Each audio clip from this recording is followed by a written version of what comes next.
In the Autumn Budget 2024, the government announced significant changes to how pensions will be treated for inheritance tax, known as IHT, set to take effect from April 2027. In short, pension funds, which are currently free of IHT, will become liable to it from that date.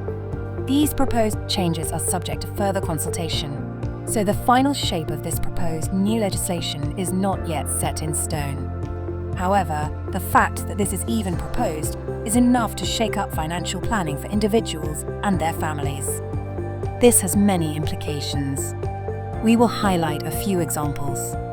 The current rate of inheritance tax is 40%, meaning that any pension fund assets that is caught in the net could be taxed at this level.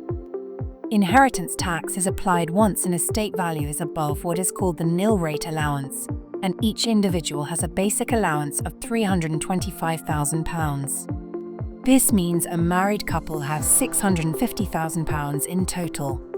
This is the basic amount where there is no liability to inheritance tax. For those people who own residential property, there is a further allowance of £175,000 per person, taking the potential total allowance to £500,000 for an individual or £1 million for a couple. All these allowances have been frozen until 2030, meaning they will stay at these levels. Let us now look at some examples. An individual married with children has the following assets in 2025, totaling £1,400,000. It is feasible that given current thresholds and assuming the spouse has no further assets of his or her own, there will currently be no liability to IHT on this estate.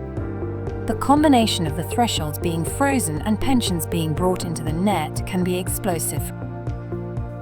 For instance, if the assets and pensions funds rise by 20% by 2030, in this case, it is feasible and likely the IHT liability will be 40% of £680,000, which is a potential tax bill of £272,000. It has not only created a liability where there was none before, but also a significant one. Let's now look at a situation where the further allowance of £175,000 relating to property may be impacted.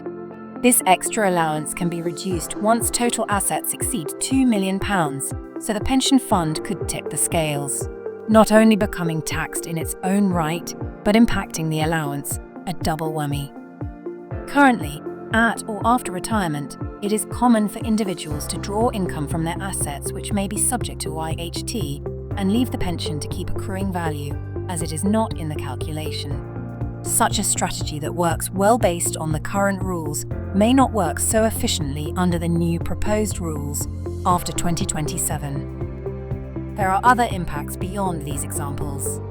The clear message is that even the idea of this changing alters how you might best approach your planning. IHT is always something that needs to be tackled well in advance and balanced against many factors, and is going to vary from individual to individual based on circumstances. Although the proposed date for the new rules is not until 2027, the need to review plans is now to see what effect this would have. If you have significant pension fund assets, it is sensible to get ahead of this at the earliest possible date. At Prosperity, we are here to help you with an individual review, helping you to assess how this may affect your decision-making.